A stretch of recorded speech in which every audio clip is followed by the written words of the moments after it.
नमस्कार साथियों, मैं आप सभी का दोस्त संजय शर्मा एक बार फिर से अपनी क्लास में आपका स्वागत करता हूं। जैसा कि आप सब जानते हैं कि मैं आप लोगों को रीजनिंग पढ़ाता हूं। मैं बहुत दुखी हूं कि आप लोग मेरी बातों का पालन नहीं करते हैं। आप लोग क्लास लेते हैं, सम्मान करते हैं, अच्छी बात है। पर मैं हर क्लास में शुरू होने से पहले 2 मिनट के लिए जो प्रवचन देता हूं, उसका कुछ रीज़न होता है। जो भी नए बच्चे मेरी क्लास को देख रहे हैं, वो भी सुन लें अच्छे से और इम्प्लीमेंट करें, तभी आप कुछ सीख पाएँगे। कि आपको क्लास नहीं देखनी होती है, आपको क्लास समझनी होती है और समझने के लिए आपको उस टाइम पे फ़ोकस्ड होना पड़ता है। कोशिश करनी पड़ती है ज़्यादा से ज़्यादा अपने दिमाग को एक्टिव रखने की। एक कॉपी पेन साथ में लेकर के बैठिए। जो भी मैं कुछ बोलता हूँ नोट डाउन कीजिए, अपने से करने की कोशिश कीजिए। जो आपको करवाया जा रहा है उसे समझिए, लिखिए, एटलीस्ट 2 से 3 बार रिवीजन कीजिए। आप हर क्लास को 2 से 3 बार देखेंगे, जो आपने नोट्स बनाए हैं उनको 2 से 3 बार देखेंगे। उसके बाद हर चैप्टर के ऊपर कम से कम 40 क्वेश्चंस की आप प्रैक्टिस करेंगे और उन 40 क्वेश्चन को भी आप कम से कम 3 बार करेंगे। ऐसा नहीं कि अभी किए, दोपहर के, शाम के, नहीं, आज किए 40 हो गया, छोड़ दिए। उसके बाद में कल दूसरी क्लास लेंगे, उस क्लास को देखेंगे, नोट्स बनाएंगे, रिवीजन करेंगे, प्रैक्टिस सेट करेंगे। ठीक है, अगले दिन तीसरी क्लास लेंगे और जब आपके 6 दिन हो जाएंगे ऐसे और 6 क्लास हो जाएंगी, तो संडे वाले दिन आप एक साथ तीनों का वो 5-6 क्लास जो ही है सबका रिवीजन करेंगे और आपको ऐसे हर वीकली रिवीजन करते जाना है। हर वीक में मतलब महीने में हर चैप्टर का 4 बार रिवीजन हो जाना चाहिए। तो ये मैं हर बार कहता हूँ। आप लोग रिवीजन नहीं करते हैं, इस वजह से आप भूल जाते हैं और टेस्ट में परफॉर्मेंस नहीं आता है आपका। और कई लोग कह देते हैं कि सर मैं भूल जाता हूँ, क्योंकि भगवान कोई नहीं है, याद सबको नहीं रहता है, प्रैक्टिस करनी होती है। ठीक है, पहला पॉइंट तो ये है। अगर आप लोग मुझ पर क्यों विश्वास करेंगे उसका रीजन देखो, पुराने बच्चे हैं वो तो जानते हैं, जो नए हैं वो जान लें कि आप ये वीडियो की क्वालिटी या इन चीजों को देख के हमारी नॉलेज का अंदाजा ना लगाएं। सेलेक्टेड हैं, हम as a station master railway में जॉब कर रहे हैं। पिछले 5 साल से भारत सरकार में हम सेवा दे रहे हैं और 5 सालों में हमने मल्टीपल एग्जाम्स निकाले हैं। बाकी डिटेल्स में अगर आपको कुछ जानना है, कोई जॉब प्रोफाइल के बारे में, किस पोस्ट पे कैसा काम होता है रेलवे में, कुछ भी अगर आपको जानना है, यहाँ तक कि यूपीएससी लेवल आईएएस अधिकारी से भी अगर आपको कोई इंटरव्यू वगैरह चाहिए तो आप बताइएगा, हमारी जानकारी में है काफी लोग। ठीक है। हाँ, बाकी वो सब मुद्दे की बात नहीं है। मुद्दे की बात यह है, हम पढ़ रहे थे, लेकिन रीजनिंग में कुछ कुछ चैप्टर ऐसे भी होते हैं, जैसे क्लासिफिकेशन है, जिसमें कोई थ्योरी, कोई कॉन्सेप्ट नहीं है। तो आपको इसमें एक वीडियो को 5-10 बार देखने की जरूरत नहीं है, 3 बार देखने की जरूरत नहीं है, कोई प्रॉपर नोट्स बनाने की जरूरत नहीं है। सीधा हम आपको क्वेश्चन प्रैक्टिस करवाते हैं, आप वो क्वेश्चन प्रैक्टिस कीजिए, वो सफिशियंट है। लेकिन कुछ चैप्टर होते हैं, कैलेंडर, क्लॉक, फिगर काउंटिंग, जिनमें हमने आपको ट्रिक्स बताई हैं, कोडिंग डिकोडिंग, तो उनको याद रखने के लिए आपको मल्टीपल टाइम करना होगा।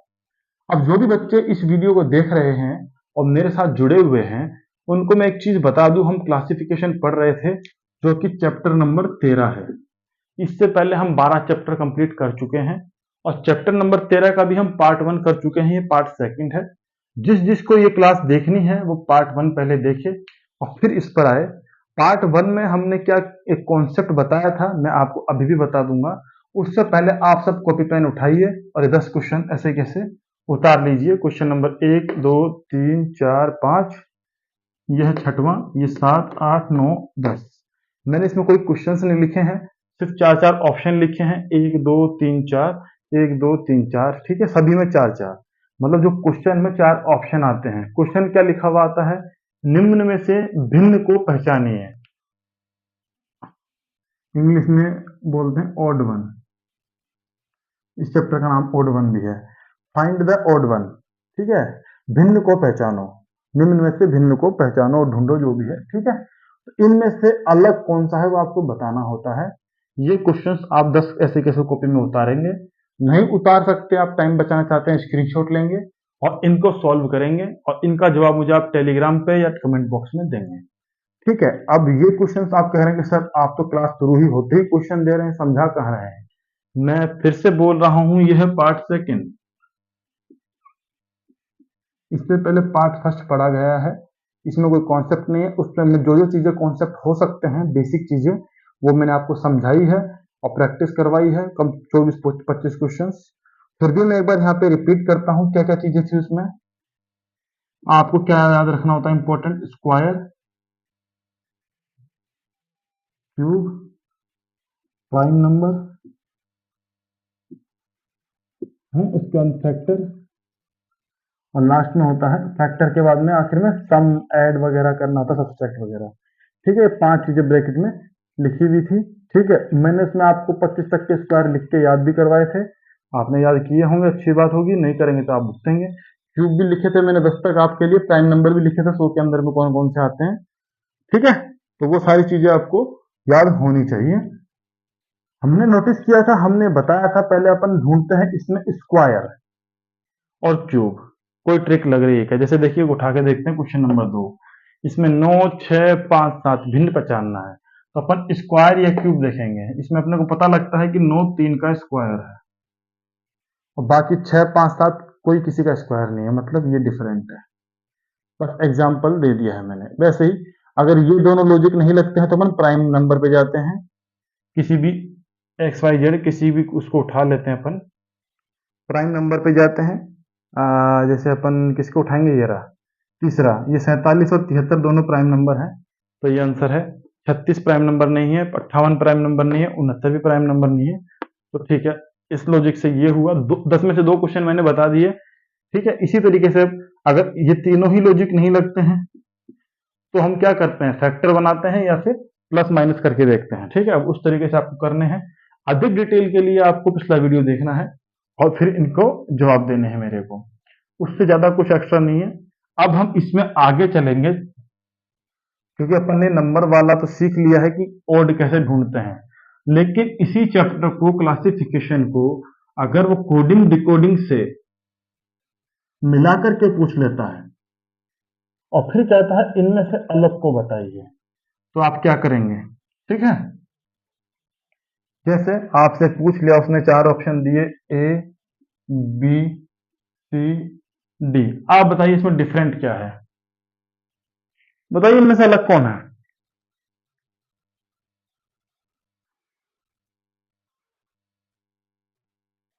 एक चीज और, जब भी अपन ऑड वन वाला कुछ ये चैप्टर पढ़ रहे होते हैं क्लासिफिकेशन, और कोई नंबर्स में अपने को ढूंढना होता है, जैसे मान लीजिए 9 16 64 37, डिफरेंट को पहचानिए, तो डिफरेंट अपना कौन है, 37, बाकी सब क्या है, ये 3 का स्क्वायर है, ये 4 का स्क्वायर है, ये 8 का स्क्वायर है। ठीक है, तो इसमें अपन लॉजिक क्या लगाते थे, सबसे पहले अपन स्क्वायर और क्यूब देखते थे। ठीक है, उसके बाद अपन प्राइम नंबर देखते थे, जब फिर अपन कॉमन फैक्टर देखते थे, और जब कुछ भी नहीं मिलता तो अपन क्या करते थे, सम करके देखते, डिवाइड करके देखते, हाँ, सब्सट्रैक्ट करके देखते, मल्टीप्लाई करके देखते, वो हर चीजें होती थी। ठीक है, लेकिन जब अपन अल्फाबेट्स में आते हैं तो अपन सबसे पहली प्रायोरिटी सम डिवाइड को देते हैं, सम सब्सट्रैक्ट इनको देते हैं। ठीक है, बाद में, क्योंकि देखो प्राइम नंबर तो मैथमेटिक्स का हिस्सा है, ये 2 3 5 7 11 13 ये सब प्राइम नंबर है, पर इसमें कोई प्राइम नंबर थोड़ी होता है, तो ये तो लॉजिक ही नहीं लगेगा, ना ये कोई क्यूब होगा ना इसमें स्क्वायर होगा। स्क्वायर किसका होता है, 3 का स्क्वायर 9, 4 का स्क्वायर 16, 8 का स्क्वायर 64, तो ऐसा कभी तुमने देखा है बी का स्क्वायर सी, नहीं ना। तो ना इसमें स्क्वायर का लॉजिक लगता है, ना इसमें कोई क्यूब का लॉजिक लगता है, ना इसमें कोई प्राइम नंबर का लॉजिक लगता है, ना इसमें कॉमन फैक्टर, इसमें सिर्फ प्लस माइनस वाला ही लॉजिक लगता है, प्लस माइनस सम। ठीक है, उसके अलावा बाकी, एक तो प्लस माइनस वाला, बाकी जो हमने कोडिंग डिकोडिंग पढ़ी है। अब बताइए ए बी सी डी में भिन्न कौन है,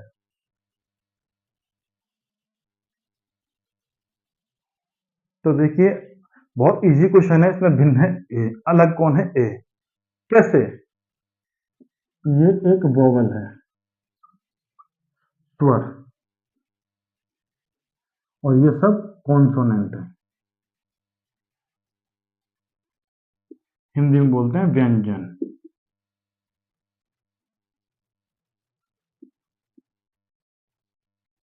सीधा सा सिंपल था। ठीक है, देखिए अब अगला क्वेश्चन, एक और क्वेश्चन पूछते हैं आपसे, डिफरेंट पहचानिएगा।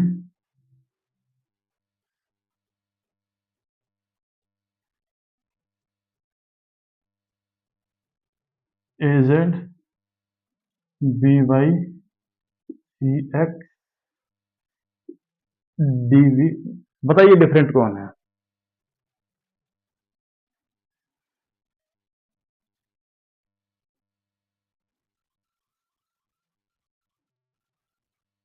ये मैंने आपको अपनी पहली पहली क्लासों में ही सिखाया था। ये क्या है? Opposite word. ए का होता है जेड, बी का होता है वाई, बाय बाय, सी का चेन्नई एक्सप्रेस, माउंटेन ड्यू, डर के आगे जीत है। पढ़े थे? इवनिंग, लव, पढ़े थे ना इसे ऑपोजिट वर्ड? नहीं पढ़े तो जाके वो क्लास देखिए। है, तो देखिए, ये अपोजिट वर्ड है, ये भी अपोजिट वर्ड है सी एक्स, ये भी अपोजिट वर्ड है पर ये नहीं है। बी अपोजिट वर्ड ई का है, डी का नहीं है, तो ये इसमें अलग है। ठीक है, अगर आपने मेरे चैप्टर कोडिंग डिकोडिंग को सीरियसली लिया है, जो ट्रिक्स मैंने आपको सिखाई हैं, तो आपको क्लासिफिकेशन में बहुत इजी पड़ेगा। क्या पड़ेगा? बहुत इजी।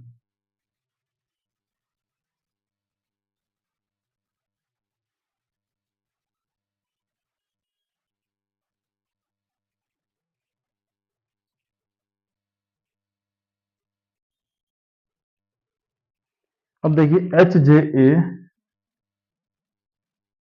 ठीक है, एक ये लिखा हुआ है, दूसरा लिखा हुआ है एन पी ई, तीसरा लिखा है अपने को ओ क्यू यू, और चौथा लिखा है अपने पास एक्स वाई जेड। तो देखते टिक मारना है। देखिए इधर क्या है, इसका पोजीशन 8, ये 10, और ये 1, ये कौन है अपना? 14, 16, 5, ये क्या है? 15, 17, 21।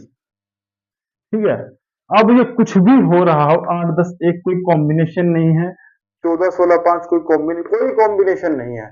ये है, देखिए इन दोनों में 2 का डिफरेंस है, इन दोनों में 2 का, इन दोनों में 2 का, पर लास्ट वाले में 9 का है, इसमें 11 का है, इसमें 4 का है, तो कोई कॉम्बिनेशन नहीं है। तो कुछ लॉजिक नहीं बैठ रहा, लेकिन लॉजिक एक चीज इसमें साफ दिख रही है, एक्स वाई जेड, 24, 25 और यह है 26, लगातार आ रहा है एक्स वाई जेड। इसमें कोई भी ऐसा है जो लगातार आ रहा है एच जे ए या किसी में भी? तो बस सबसे डिफरेंट यही है, एक्स वाई जेड। ठीक है, जैसे देखिए अब ए सी डी ई,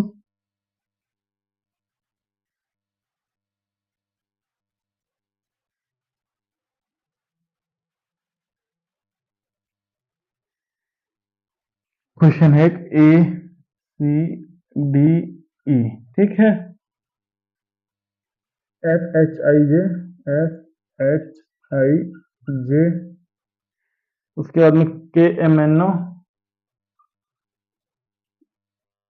ओ, और ये लीजिए पी क्यू आर एस। फिर वही पी क्यू आर एस लगातार है, पी क्यू आर एस, इस ये के एम एन ओ लगातार नहीं है, असल में लगातार के एल एम एन होता है। के एम एन ओ फोर क्या होता है? केमिस्ट्री पढ़ी किसी ने? Potassium nitrate.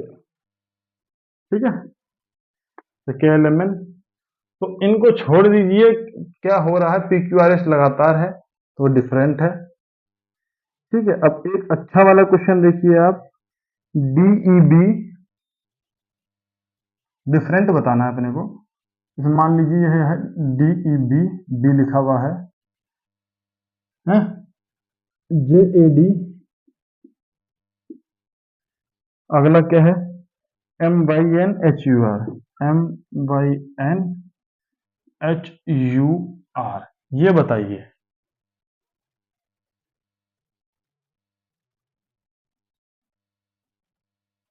बताइए इसमें डिफरेंट क्या है?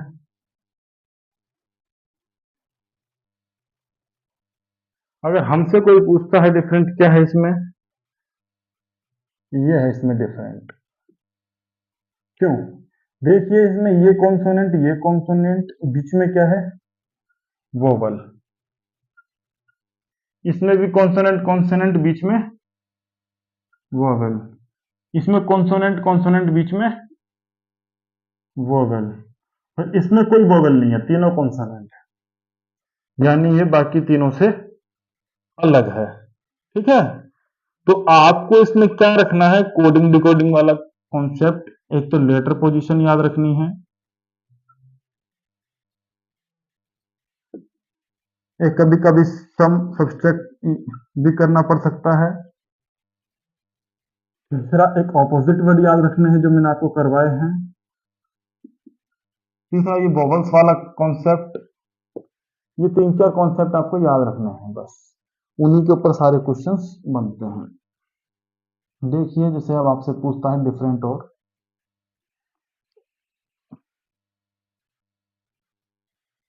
B S E V D X,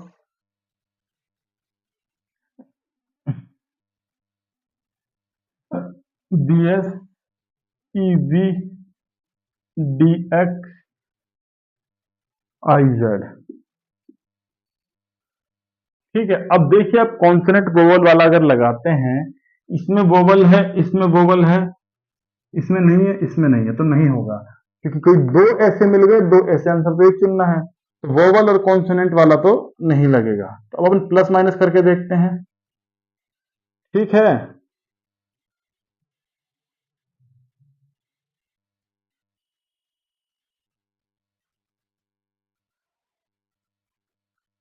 B S E V D X I Z.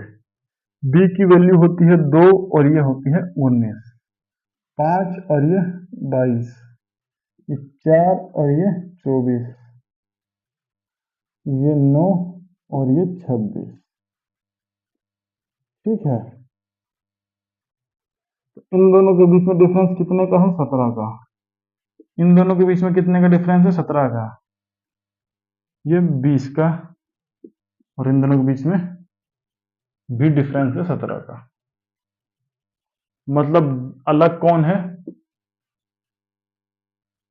dx। ठीक है, एक और देखिए आप, M T F, S L E, R K D, यूएनजी।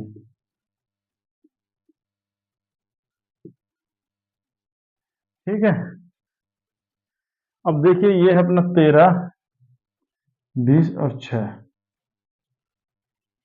यही तो है एम टी एफ। ये है अपना 13, ये 20 और ये 6। अब ये मत पूछना 13 20 6 कहां से आया, गोली निकाल दूंगा। मैंने जो पहली पहली क्लास ली है ना, जो हमने यूट्यूब चैनल जब क्रिएट किया था 0 सब्सक्राइबर के साथ में, और जो मेरी पहली क्लास थी उसी में मैंने बताया ये। ठीक है, 13 20 6, एस की पोजीशन क्या होती है, 19 12 और ये 5, 18 11 4, 21 14 और 7। तब देखिए क्या पता लगता है, 19 में से 12 लाने के लिए क्या किया इसने, माइनस का 7, और फिर इसमें से माइनस का 7, तभी तो 5 आया। इधर भी वही किया, माइनस का 7, माइनस का 7, इधर भी वही किया, 21 में से 7 गए 14, 14 में से 7 गए 7। इधर क्या हुआ, 13 में से 20, तो इधर क्या कर दिया इसने, प्लस 7 कर दिया माइनस की जगह। इधर देखिए कम हो रहा था, 19 से 12 हुआ, 18 से 11 हुआ, 21 से 14 हुआ, 14 है ये। ठीक है, लेकिन इधर बढ़ गया तो प्लस 7, और फिर 20 से 6 आया, मतलब -14। अब देखिए सभी में -7 -7 -7 सेम कॉन्सेप्ट लग रहा है, इसमें डिफरेंट, मतलब ये अलग है। समझे? आई होप आपको थोड़ा समझ में आया होगा। अब मैं आप लोगों से इसकी पीडीएफ आपको प्रोवाइड करवाऊंगा, एक ऐसी क्लासिफिकेशन की, जिसमें लगभग 40-50 क्वेश्चंस होंगे। वो आपको डन करनी है, कंप्लीट करनी है। टेलीग्राम का लिंक दिया हुआ है अपने चैनल पर,